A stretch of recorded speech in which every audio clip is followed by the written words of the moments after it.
na nossa devocional, né? O Senhor tem chamado a atenção para nós, especialmente nesse livro de Números, do capítulo 14 até o capítulo 31, 32, né?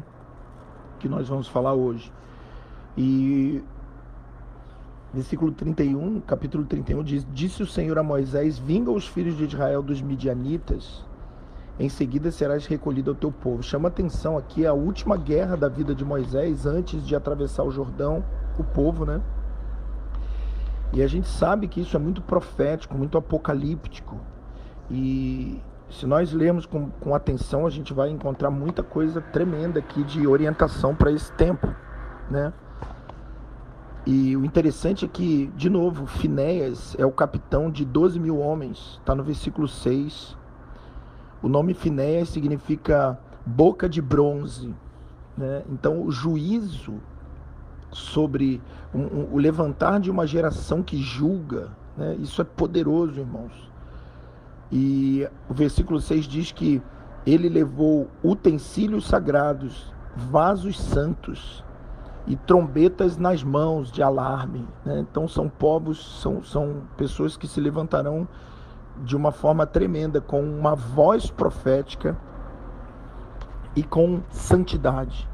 Irmão, tem que ter muito cuidado para entender isso, porque quando o Senhor fala sobre julgamento, nós não estamos falando de justiceiros, nós não estamos falando de pessoas que se colocam no lugar de destaque em relação aos outros, né? Nós estamos falando simplesmente de palavra de Deus e vida santa, né? Palavra de Deus e uma vida santa.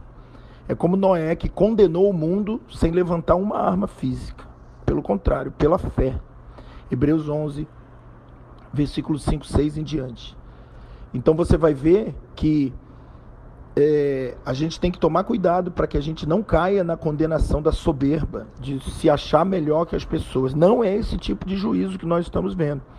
É exatamente isso que Jesus fala em Mateus capítulo 7.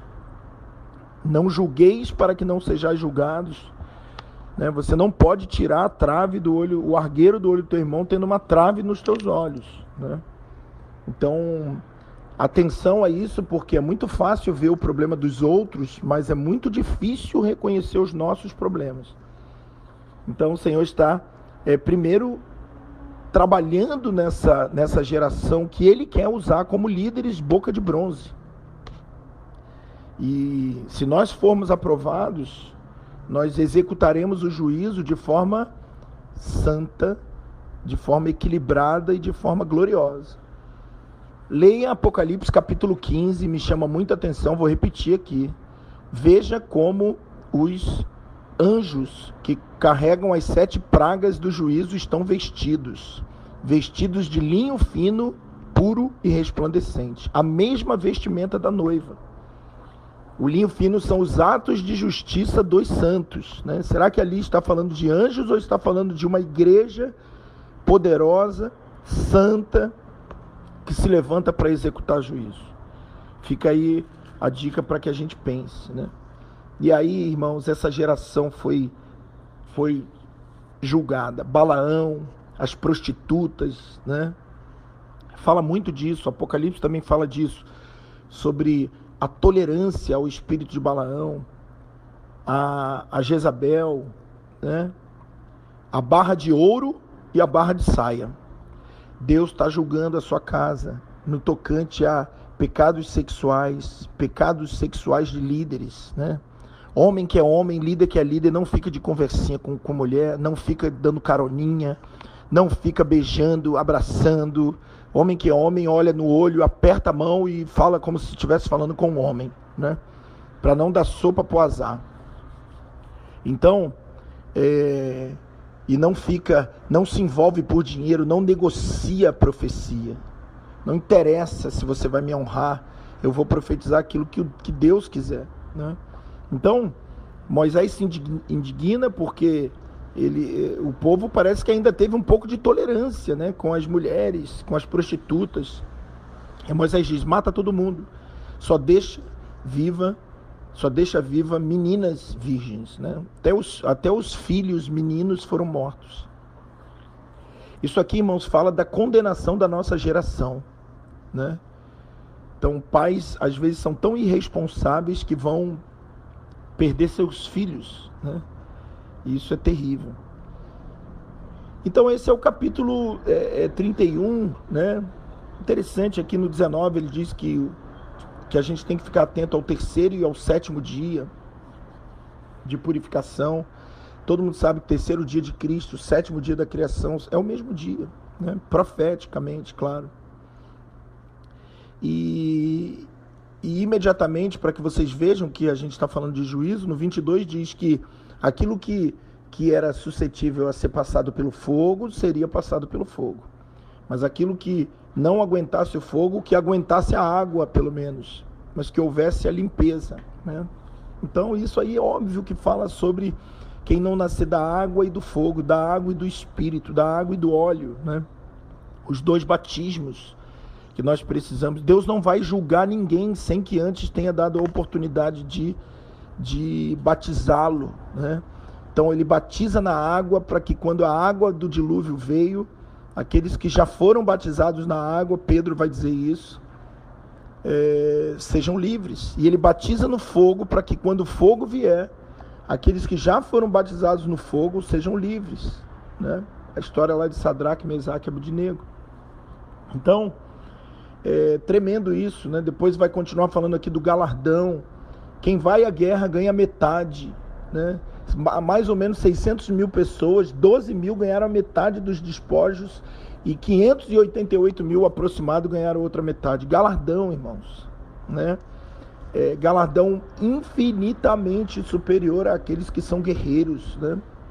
Aqueles que... Agora, eu vou sofrer, eu vou ter problema, porque é melhor, mais cômodo eu ficar em casa, deixa o outro guerrear por mim. Versículo 49, Números 31. Teus servos fizeram a contagem dos soldados que estiveram sob o nosso comando, e não falta nenhum deles, nenhum soldado morreu. A promessa do Senhor, né? Então são muitas situações, né, que a gente vai entendendo sob esse pano de fundo que fala sobre essa última guerra. Versículo 54 diz que havia comandantes de 1000 e comandantes de 100. Aqui eu vou dar uma palavra para vocês, nossos líderes. Não se vença pelo ciúme. Se Deus levantar alguém para comandar 1000, glória a Deus. Se eu for comandante de 100, glória a Deus. Se eu for comandante de 10, glória a Deus, né?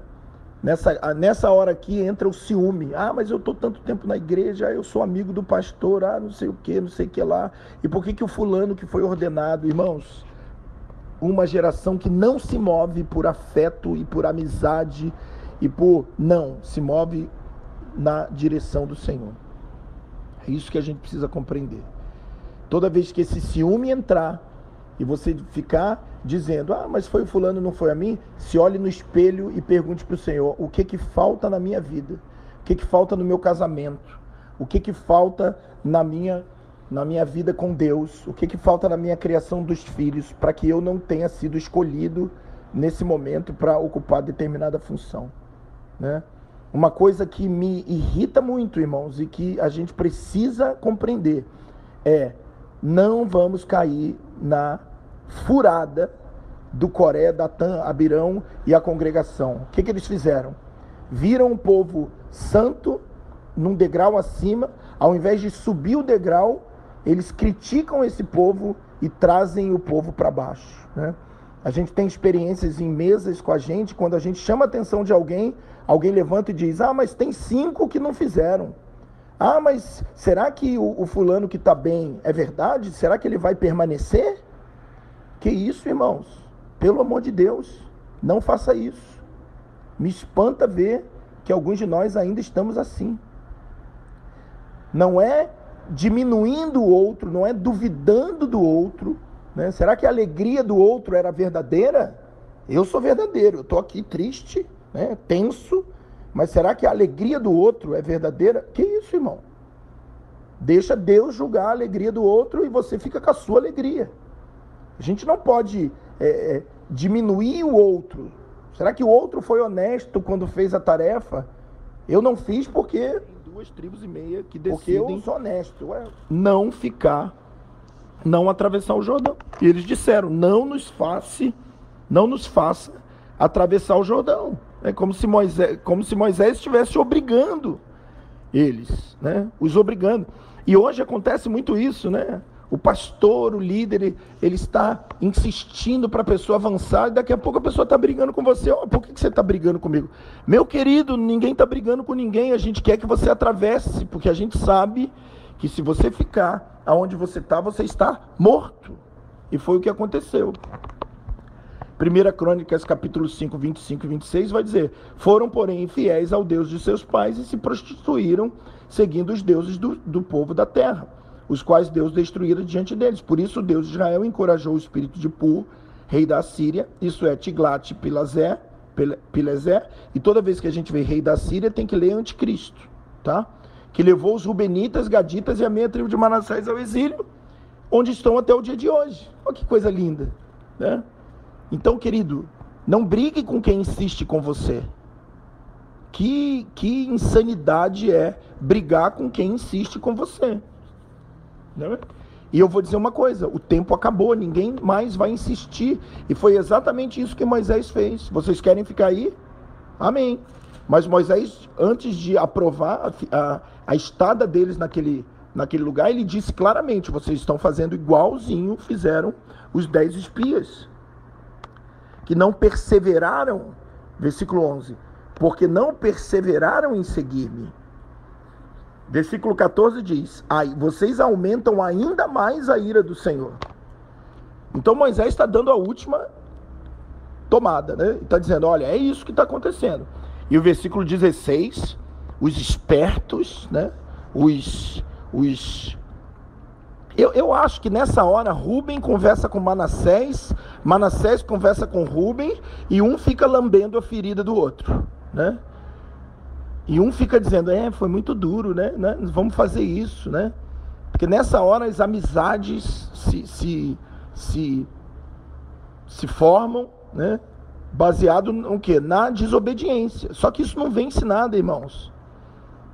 No final, o 16, eles dizem o quê? Não, fica tranquilo, nós vamos fazer aqui currais para nosso gado, para nossas crianças, e no final, irmãos, o 19, eles sentenciam-se a si próprio. Não herdaremos com eles do outro lado do Jordão, nem mais além, visto que teremos nossa herança do Jordão no lado leste.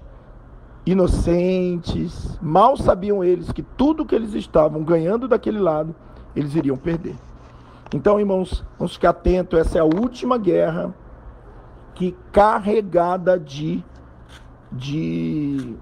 ensinamentos, né?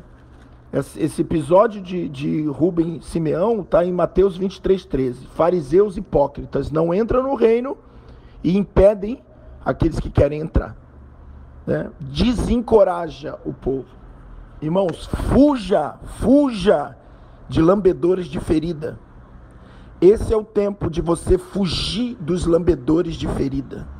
Fugir daqueles que olham para você e dizem, você está certo, a vida é muito dura. Porque Moisés fala isso? Moisés não tem coração, Jesus é bom. Óbvio, mas eu quero te dizer, nós temos uma palavra, nós estamos sendo levantados como boca de bronze. Então, irmãos, aqueles que precisam se arrependam. Não é justificando que a gente vai vencer, é se arrependendo que a gente vai vencer. Então, irmãos, que Deus abençoe. Essa foi a minha devocional aqui, 5 capítulos todo dia com a minha esposa, né? Às vezes 4, às vezes 6. Confesso que números está um pouco mais demorado, porque a gente tem parado, mas isso tem definitivamente, irmãos, feito a minha casa avançar de uma forma violenta. E outra, não é a mulher que chama o marido para ler Bíblia, é o marido que chama a mulher para ler Bíblia. Na minha Bíblia, na de vocês também deve estar assim, o marido purifica a esposa com a lavagem da água pela palavra. Amém? E através dessa purificação, a mulher vai ser capacitada para edificar a casa. Amém, irmãos? Porque a mulher sabe edificar a casa. Por isso que nós somos os instrumentos usados para a edificação da casa do Pai.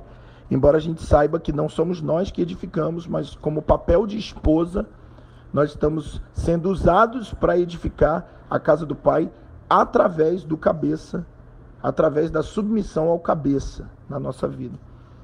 Então, aos irmãos aí que eu estou compartilhando também, se fizer sentido para vocês, Deus abençoe. Essa é uma palavra para a nossa liderança. Amém. Paz do Senhor.